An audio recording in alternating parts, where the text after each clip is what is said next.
आज मैं बात करूँगा आईटीसी कंपनी के फंडामेंटल एनालिसिस की, जो कि मेरी फेवरेट कंपनी है आईटीसी। क्यों? क्योंकि आप लोग तंबाकू खाना, सिगरेट पीना नहीं छोड़ सकते, जो कि बहुत ही एक मुश्किल काम होता है।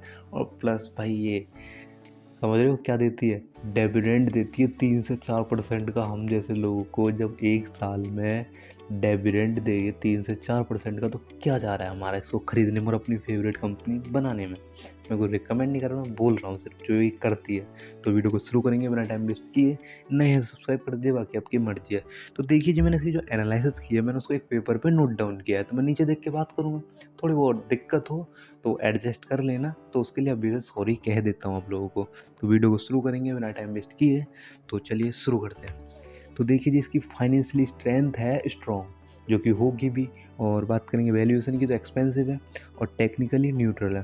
अब बात करेंगे ROE, return of equity year on year कितना देता है, तो भाई 27.75% देता है ईयर ऑन ईयर।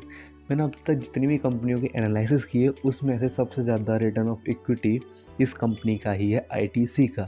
लेकिन इसमें कुछ नेगेटिव पॉइंट्स भी हैं, जो कि मैं आपको बताऊंगा आगे चल के। अभी दिखाता हूँ, अभी आगे आगे बात करूँगा डिविडेंड की। तो इसने इस साल दिया 3.68% का। आगे बात करेंगे PE रेशियो की, तो 25.70 का, जो कि अच्छा है, बहुत अच्छा है। कि ये वैल्यूएशन के हिसाब से ही इसका जो प्राइस है वो चल रहा है, जो कि होना भी चाहिए। अब आगे बात करेंगे मार्केट कैप की, तो 5,35,000 करोड़ का इसका मार्केट कैप है, जो कि बता रहा है काफ़ी अच्छी बड़ी कंपनी है। और शेयर होल्डिंग्स की बात करूँगा, प्रमोटर्स के पास 0% है। ये मेरे को एक नेगेटिव पॉइंट लगा। और इसमें अगर आप इन्वेस्टमेंट करने की सोच रहे हैं, तो कृपया करके इस बात को ज़रूर ध्यान देना, इसके जो प्रमोटर है ना, प्रमोटर्स के पास 0% की होल्डिंग है। अगर उनके पास 10 से 15% की होल्डिंग आए, तो उसके बाद आप इसमें सोच सकते हैं इन्वेस्टमेंट करने की। अपने या फाइनेंशियल एडवाइज़र से भी सलाह ले सकते हैं। बाकी आगे बात करेंगे FIs की, तो 43.26% है FIs के पास, म्यूचुअल फंड्स के पास है 9.66%, पब्लिक के पास है 14.71%। आगे बात करूँगा अदर्स की, तो अदर्स के पास है 32.36%।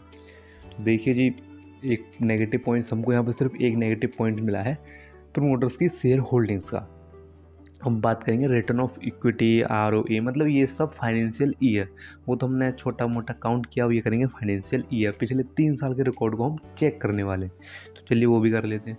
FY21 में -7%, FY22 में 11% बढ़ा है, FY23 में 13.7% इसका जो है ROE बढ़ा है। अब आगे बात करेंगे ROA, तो FY21 में 9% घटा है, FY22 में 10.7% बढ़ा है, FY23 में 13.3% इसका ROA है, वो बढ़ा है। आगे बात करेंगे EPS की, तो FY21 में 14.1% घटा है, FY22 में 15% बढ़ा है, FY23 में 25% इसका EPS बढ़ा है। और VVPS की बात करूँ, तो 7.7% FY21 में घटा है, FY22 में 3% इसका जो VVPS है वो घटा है। FY23 की बात करूँ, तो 9.8% इसका VVPS बढ़ा है। अब आगे बात करेंगे EV टू सेल्स की, तो FY21 में 29.7% इसका EV टू सेल्स बढ़ा है, FY22 में 6.8% घटा है, FY23 में 32.7% इसका EV टू सेल्स है वो घटा है, नहीं बढ़ा है, ठीक है। 32.7% FY23 में इसका जो EV टू सेल्स है वो बढ़ा है। थोड़ा बहुत नंबर में कन्फ्यूज़न हो, वो क्लियर कर देता हूँ बाद में, ठीक है।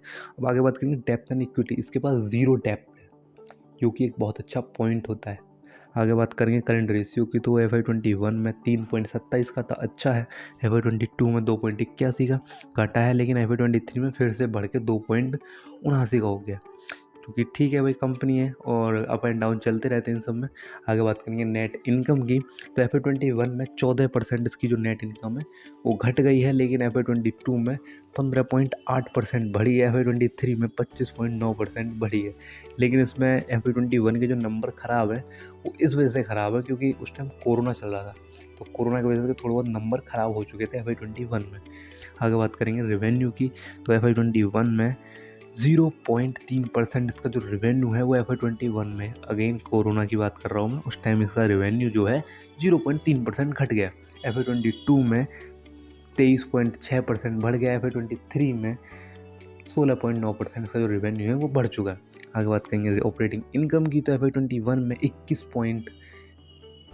में नहीं, FY21 की बात करें तो -11.7% इसका जो ऑपरेटिंग इनकम है वो बढ़ी है। FY22 में 21.5%, FY23 में 24.2% इसकी जो ऑपरेटिंग इनकम है वो बढ़ी है। अगर बात करें इसके एसेट्स एंड लाइबिलिटीज़ की, तो इसके पास से FY21 में 73,820 करोड़ की और लाइबिलिटीज़ थी 13,310 करोड़ की, यानी काफ़ी अच्छा डिफरेंस है। बात करेंगे FY22 की तो 77,260 करोड़ की इसके पास एसेट्स थे और लाइबिलिटीज़ थी 14,440 करोड़ की। काफ़ी अच्छा इसमें भी डिफरेंस देखने के लिए मिला है।